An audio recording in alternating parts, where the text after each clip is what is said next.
नमस्ते। आस्था ज्ञान चैनल में आपका स्वागत है। भगवान श्री कृष्ण को सांवरिया या सांवरिया सेठ क्यों कहा जाता है, तो जानिए इसका कारण। भगवान श्री कृष्ण को सांवरिया या सांवरिया सेठ भी कहा जाता है। राजस्थान में सांवरिया सेठ का विश्व प्रसिद्ध मंदिर है, जहां प्रतिदिन हजारों लोग दर्शन करने आते हैं। सांवरिया सेठ कहे जाने का इतिहास या पौराणिक कथा क्या है, उसके बारे में कुछ विस्तृत जानकारी। पहला, सांवरिया सेठ मंदिर बनने की कथा।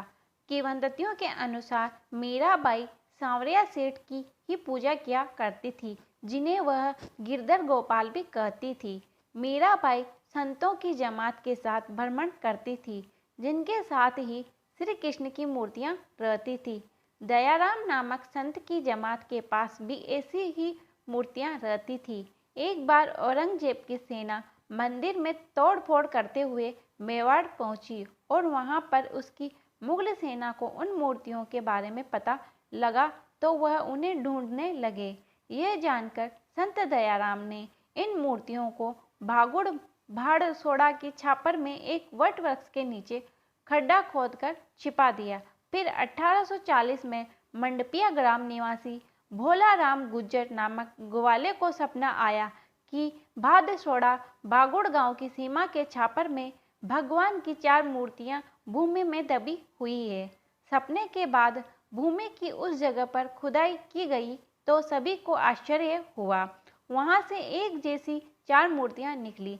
देखते ही देखते ये खबर सब तरह फैल गई और आसपास के लोग प्राकट्य स्तर पर एकत्रित होने लगे। फिर सर्वसम्मति से 4 में से सबसे बड़ी मूर्ति को बाड़सोड़ा ग्राम ले जाई गई। बाड़सोड़ा में प्रसिद्ध गृहस्थ संत पुजारी भक्त रहते थे। उनकी निर्देशन में उदयपुर मेवाड़ राज्य परिवार के भीड़ ठिकाने की ओर से सांवरिया जी का मंदिर बनवाया गया। यह मंदिर सबसे पुराना मंदिर है, इसीलिए यह सांवरिया सेठ प्राचीन मंदिर के नाम से जाना जाता है। मझली मूर्ति को वहीं खुदाई की जगह स्थापित किया गया है, जहां इसे प्राकट्य स्थल मंदिर भी कहा जाता है। सबसे छोटी मूर्ति भोला राम गुज्जर द्वारा मंडपिया ग्राम ले जाई गई, जिसे उन्होंने अपने घर के परेंडे में स्थापित करके पूजा आरंभ कर दी। चौथी मूर्ति निकालते समय खंडित हो गई, जिसे वापस उसी जगह पर पथरा दिया गया। दूसरा, नानी बाई का माहिरा। सांवरिया सेठ के बारे में ये मान्यता है कि नानी बाई का माहिरा करने के लिए स्वयं श्री कृष्ण ने वह रूप धारण किया था। तीसरा, बिजनेस पार्टनर। व्यापार जगत में उनकी ख्याति इतनी है कि लोग अपने व्यापार को बढ़ाने के लिए अपना बिजनेस पार्टनर बनाते हैं। चौथा, क्यों कहा जाता है सांवरिया सेठ। सांवरिया सेठ के नाम का सबसे पहला जिक्र हमें सुदामा प्रसंग के समय मिलता है। सुदामा श्री कृष्ण से मिलने द्वारिका जाते हैं और वहां उनके महल में 56 पकवान जब उनके सामने परोसे जाते हैं, तो वे यह श्री कृष्ण से भोजन करने से इनकार कर देता है कि उनकी पत्नी वसुंधरा और मेरे बच्चे भूखे होंगे। ये सुनकर उसी वक्त श्री कृष्ण दूसरा रूप धारण करके सुदामा के गांव पहुंच जाते हैं। वहां जाकर वे सांवले शाह बन जाते हैं। सुदामा के घर के बाहर तभी ढोल की आवाज़ सुनकर सुदामा की पत्नी वसुंधरा अपने बच्चों के साथ बाहर आती है तो देखती है कि एक बैलगाड़ी में खाने की ढेर सारी सामग्री है और व्यक्ति ढोल बजाकर कर रहा है कि सुनो सुनो सुनो, ठाकुर सांवले शाह सेठ जी के यहाँ पोते ने जन्म लिया है। इस खुशी के अवसर पर एक महायज्ञ का अनुष्ठान किया गया है, जो 10 दिनों तक होता रहेगा तथा इन्हीं ठाकुर सांवले शाह ने 10-10 कोस तक ब्राह्मण परिवारों को तीनों समय का भोजन और मिष्ठान देने की घोषणा की है। ये मुनादी चक्रधर भी सुन रहा था। यह सुनकर वसुंधरा प्रसन्न हो जाती है और श्री कृष्ण मुस्कुराते रहते हैं। मुनादी वाला आगे कहता है कि जो किसी कारण से नहीं आ सकते हैं, हम उनके घरों में जाकर भोजन वितरण कर देंगे। ये सुनकर चक्रधर अपने हाथ की टोकरी को पालकी में रख देता है और कहता है कि हे ईश्वर, तू कितना दयालु है, तूने आखिर भूखे भक्तों के भोजन का प्रबंध कर ही दिया। ऐसा कहकर वह द्वार पर खड़ी वसुंधरा के बच्चे को देखता है और उनके पास जाकर हाथ जोड़कर कहता है, आओ बच्चों आओ, देखो बेटा भोजन बट रहा है, आओ ना। ये सुनकर सभी बच्चे वसुंधरा की ओर देखते हैं तो वह उन्हें इशारों से घर में से बर्तन लाने का कहती है।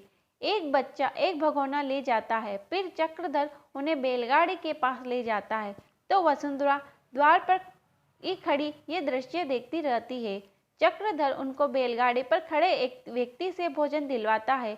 भोजन वितरण करने वाला पूछता है, ब्राह्मण पुत्र होना? ये सुनकर एक बालक कहता है, हाँ।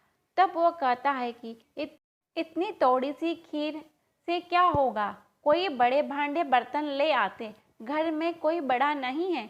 तब वह कहता है कि मेरी माँ है और पिताजी हैं। तब चक्रधर कहता है कि वृंदापुरी के सारे ब्राह्मण आज गांव में मौजूद है, केवल इनके पिताजी को छोड़कर। कर्मों का मारा सुदामा रोज घर घर जाकर भिक्षा मांगता था और आज जब भोजन उसके द्वार आया है तो वह नहीं है। तब वह व्यक्ति पूछता है, क्यों, कहाँ गया है? तब चक्रधर कहता है कि द्वारिकाधीश श्री कृष्ण से मिलने द्वारिका नगरी गया है। यह सुनकर वह भोजन वितरण करने वाला कहता है कि तो फिर हम ही भोजन दे आते हैं भीतर। फिर वह दूसरे सेवकों से कहता है कि चलो भाई, 2 टोकरियां तैयार करो। फिर द्वार पर खड़ी वसुंधरा के समक्ष भोजन वितरण करने वाला 2 टोकरी भोजन लेकर आता है और प्रणाम करके कहता है कि ये लीजिएगा भोजन, तीनों समय का भोजन घर पर ही दे जाएंगे हम। 10 दिनों तक घर में चूल्हा जलाने की कोई आवश्यकता नहीं है, ले लीजिए। ये सुनकर चक्रधर कहता है, संकोच मत कीजिएगा भाभी जी, ईश्वर की दया समझकर बटोर लीजिएगा। आप ही ने तो कहा था कि जब त्रिलोकीनाथ कृपा करें तो कौन मूर्ख इनकार करेगा। ये सुनकर वसुंधरा प्रसन्न हो जाती है। फिर चक्रधर कहता है, त्रिलोकीनाथ की ही कृपा है भाभी जी, लीजिए। फिर चक्रधर भोजन का पात्र खुद ही सेवक से लेकर उन्हें दे देता है। भोजन लेकर वसुंधरा कहती है कि सत्य है, श्री कृष्ण भक्त वत्सल है। चक्रधर ही की कहता है, जय श्री कृष्ण। सभी कहने लगते हैं, जय श्री कृष्ण। उधर भूखा सुदामा एक वृक्ष के नीचे बैठा कृष्ण नाम जपता रहता है। श्री कृष्ण उसे और भोजन को देखते हैं और फिर अपनी माया से एक ब्राह्मण को प्रकट करते हैं। ब्राह्मण कहता है कि वेशभूषा से तो ब्राह्मण लगते हो। यह सुनकर सुदामा कहता है कि हाँ, मैं ब्राह्मण ही हूँ। तब वह कहता है कि ब्राह्मण हो तो यहाँ खंडहर में अकेले बैठे क्या कर रहे हो? आओ वहाँ पास वाले गांव में जहाँ सभी ब्राह्मणों को खीर पूरी बट रही है। ये सुनकर सुदामा उसके हाथ की ओर देखता है जिसमें पत्तल में खीर और पूरी होती है। वह यह देखकर कहता है कि खीर पूरी कौन बांट रहा है? ये सुनकर ब्राह्मण कहता है, ठाकुर सांवरे शाह की ओर से बट रही है। ये सुनकर श्री कृष्ण मुस्कुराते हैं। तब सुदामा कहता है, सांवरे शाह? इस पर ब्राह्मण कहता है, हाँ, सांवरे शाह के यहाँ पोता हुआ है और वह इस खुशी में 10 दिन तक महायज्ञ की घोषणा की है और साथ ही ये भी घोषणा की है कि जब तक यज्ञ चलेगा तब तक, अर्थात पूरे 10 दिनों तक 10-10 कोस के अंतर्गत सभी ब्राह्मण परिवारों को प्रतिदिन 3 समय तक खीर पूरी का भोजन मिलता रहेगा।